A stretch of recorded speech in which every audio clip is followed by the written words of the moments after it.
And good morning, Hoosier fans, and welcome to another frustrating and defeated edition of Hoosier Morning After. This is Hoosier Morning After Purdue. Look, full transparency in this one. I know many of us went into this game not really expecting a win. I'll be full transparent with this and myself. I went in trying to be pretty numb because I think deep down I thought we might get run off the court coming after the Rutgers game and going into a game like this, going into Cameron, going to a Purdue team that's really good and really wanted revenge and everything. I expected to be run off the court and was impressed with how the guys did overall. So full transparency there. I was talking with my wife and I was trying to say, like, it's weird. The wording of this is weird, but maybe you'll understand, and this applies to you as well. I didn't go into this necessarily expecting Purdue or IU to lose, but I didn't expect us to win. I don't know if that makes sense to you. It's weird to explain how I was feeling going into this game. But anyways, yesterday afternoon, Indiana goes on to be defeated by just 2 points, 69-67. Just great fight from this team in this one. That was kind of really the big thing was, how is this team going to fight going into this after getting kind of outfought at home by Rutgers? This is the kind of fight we wanted to see in the Rutgers game and would have made the outcome of the Rutgers game very different. But going on that 9-0 run to end the first half to bring the game within 4 was really huge. There was a lot of segments in that first half that were pretty ugly for IU. Chief of them all was, as I tweeted out, if you follow me, that in the first half, Trayce Jackson-Davis just really looked like he was going through the motions, like he wasn't there 100%. He would kind of fight on the block, just passes going through his hands and just 50-50 balls easily being knocked away from him. It just looked like he wasn't hustling that extra little bit, that extra little mile. And I don't know if that's because of what he was going up against. Going into it, he is concerned going against Edey. Obviously, it's going to be hard going against a 7'4" guy doing your normal back to the basket, trying to back a guy down movements. And again, that's not at all what he can do against him. And that's what we kind of talk about when he faces big guys like this, that he needs to go at them on the bounce and get in pick and roll situations. And that's what helped things in the second half. Xavier Johnson got going and pick and rolls. The pick and roll game became fantastic for IU, and it got Edey moving. And that's what you have to do to a big guy like that. Get him moving, getting him coming over and helping, and then finding the lob or making the basket himself for X. And that game is that kind of game, and playing is what got Trayce Jackson involved in the second half and is how he should be used more. It opened up things for shooters on the outside. And that's the thing that it comes down to as well. We just have to make shots. We have to make shots. We didn't make open looks. Parker Stewart had a chance there at the end. Had a good, wide open, great pass in his pocket and missed that open three. Coach on assembly call last night had it pretty good, and I'm going to paraphrase him a little bit, but he brought up the fact that under Archie, we had open shots as well and didn't hit them. And some of the talk about that was because Archie was killing the guys' confidence, the team's confidence. The guys didn't have any confidence to shoot or make those shots and everything. And well, we have confidence now. And as Coach kind of said, this is kind of a quote-ish of him, but he said, guys can't make shots without confidence. Guys can't hit shots with confidence. That's true about this squad and this team. And as Coach said, we just got to get guys that can hit shots. And yeah, That's true. And even in Woody, if you watch Woody's post game, this is really kind of the first game I felt like find that you can find that anywhere on YouTube. But this is one of the first times that I really saw that coach looked aggravated, that you could see a little bit more emotion from him. He was frustrated. He was aggravated. And you could tell he was fed up with IU missing shots. Um, just frustrated with all those open shots and some of the mistakes at the end. And good. Maybe that came from after him hollering at the guys in the locker room or something. But we have to make those open shots. Have to. Now, the biggest bright spot on this game, and for this team at the end of this season, it keeps being Xavier Johnson. Kid just came alive in the second half, and using his speed, his quickness, his playmaking ability. Like I said already, was able to get in great pick and roll situations with Trace Jackson Davis to get him going and get the game back within reach and get those great runs that we had with the team. All thanks to him getting downhill and taking care of things for us. He ended with, let me see, find 18 points, top on the team with a double-double, 12 assists. It's impressive with those assists.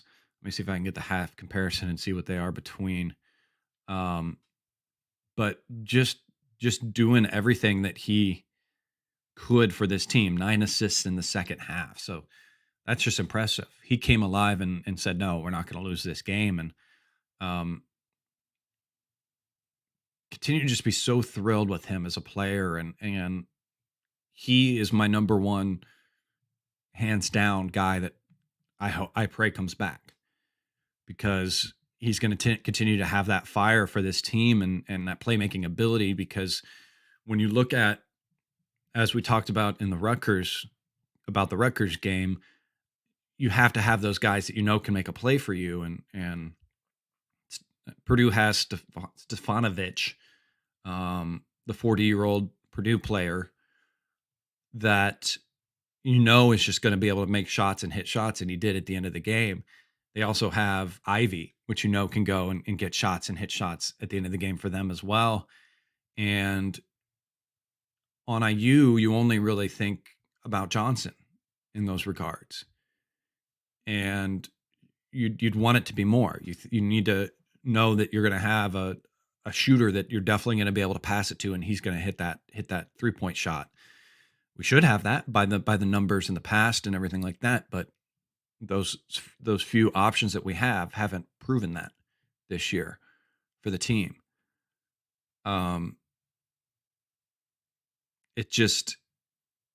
It's frustrating to see.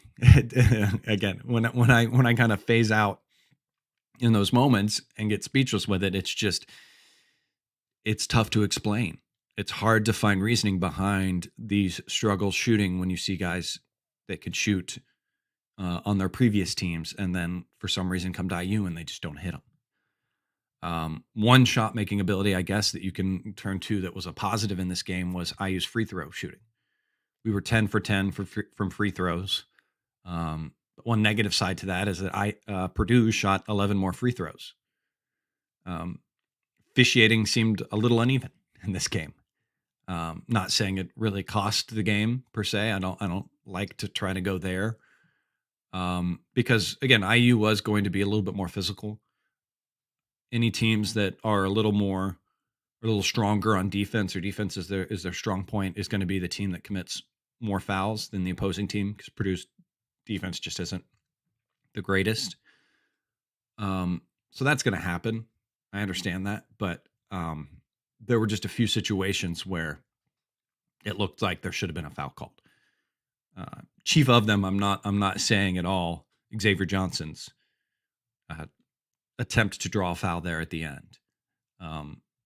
You got to know that as a player, you're never, excuse me, you're almost never going to get that call unless you get steamrolled over onto the ground. No ref, excuse me, no ref wants to be that guy to call and decide a game and be under fire like that, more so than they normally are. So that's a frustration too. And I wish I can't remember the situation, but I remember it being not the greatest one that we burned our last time out on in this game. Um, because it would have been really nice to have after that missed free throw to have a timeout to at least figure something out, draw something up for the team to try to get at least a little bit better of a look, or at least have an idea of a look. Because I don't want to fault Xavier Johnson because he was in that moment and he was trying to do what he could, but you wish he would have taken a few more dribbles and thrown up a little bit more of a shot or more of a look at it. Who knows? Even give it to Trace or Race or throw Anthony Leal in there to heave a half court shot. We've seen that. Any of you that have been at IU games and or followed Anthony Leal's mother on Twitter, it's always fun to see. She always posts the videos of those three guys like to shoot half court shots before they go into the locker room at the beginning, and Anthony makes a lot of those. It's crazy to see in those videos, and so does Race and Trace, oddly enough. But I know that's different. That's guys playing around compared to pressure of a game. But so it's just frustrating. And it's aggravating to admit that yet again, it's the talk of that hump. And to me, the hump is more of just that execution down the hill at the end of the game, where just make a few plays here or there, and you win this game. And that's the story of this team and how they've been and what could possibly be the thing that ends up keeping them out of the tournament. There's still chance. I don't pretend to be a bracketologist at all and know all those things, but from what people are saying, Lenardi's little thing, last update that he had, he tweets a little page that has a breakdown of the top four positions and then the last four in, the last four out kind of thing. Bumped Indiana from the last four out to the last four in.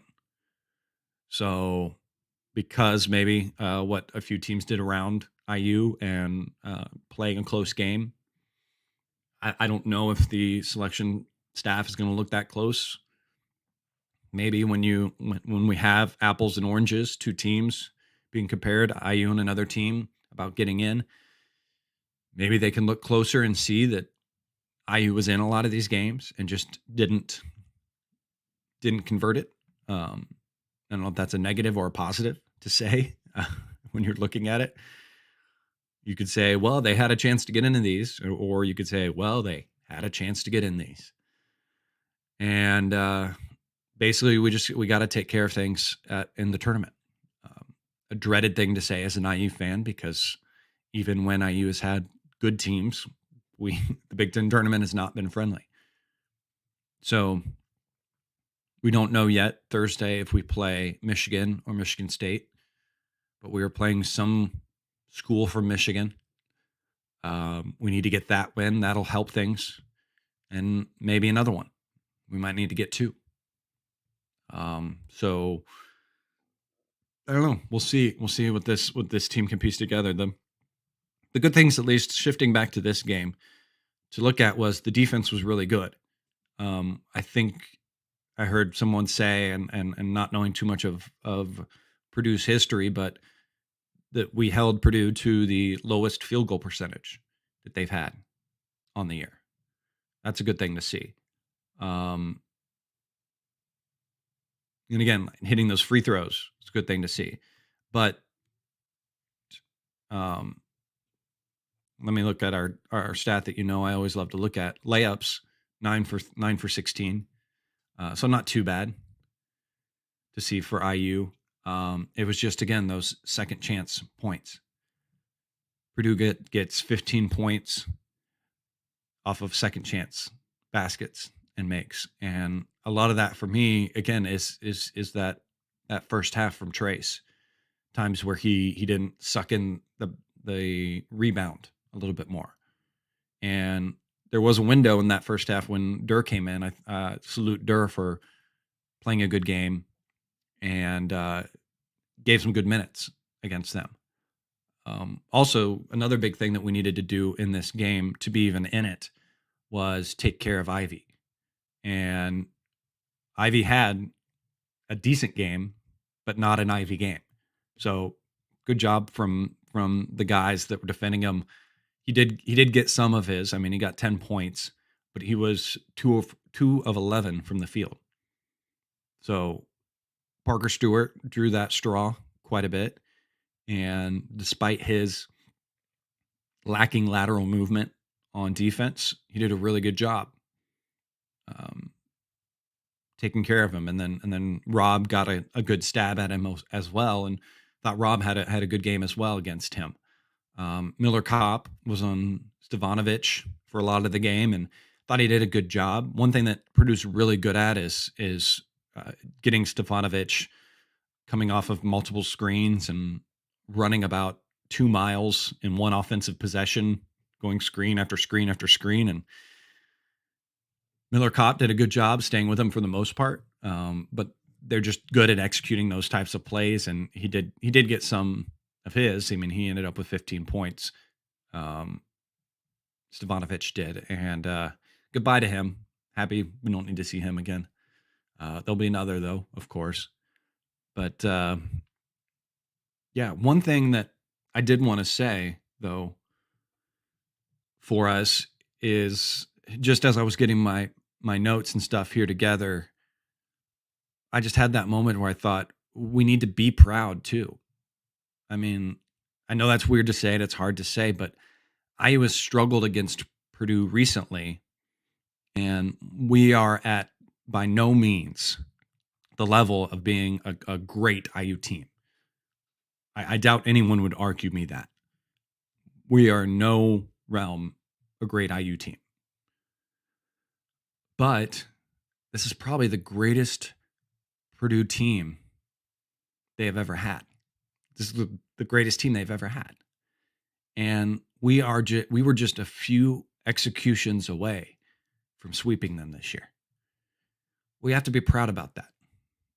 Yeah, it stings. Yeah, the execution. Yeah, we could have had it and everything. But think about how good it is in the first year of a coach like this to have the chance to say that we were that close in this Purdue game and in other games. And I know it's a complete and utter double-edged sword in the definition, because we were that close. And we were that close.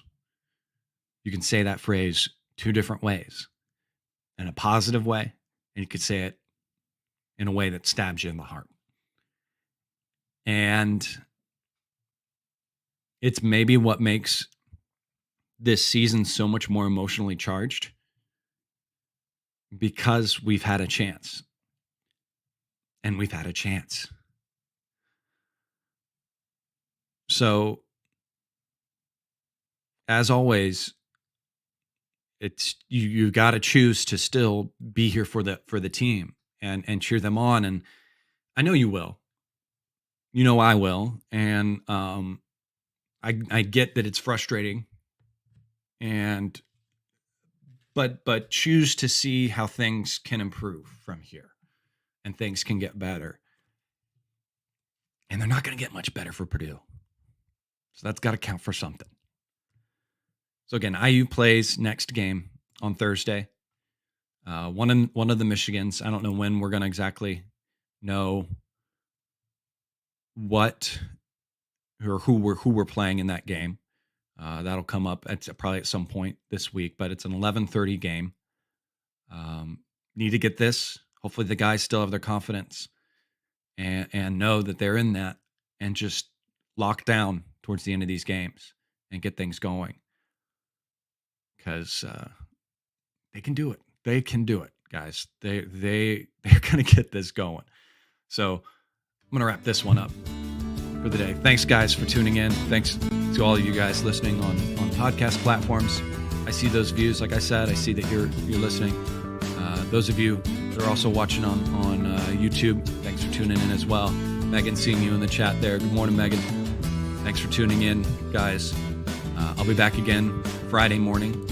A few guests I'll probably have with me on that show, working to get together.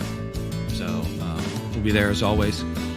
Thanks as always to Bob Thompson for producing the music you hear on the show. Don't forget to like and subscribe to the YouTube channel there, and follow me on Twitter. There you can find out more information about the show when I'm going to go live. And guys, as always, go out there, have a wonderful day. And as always,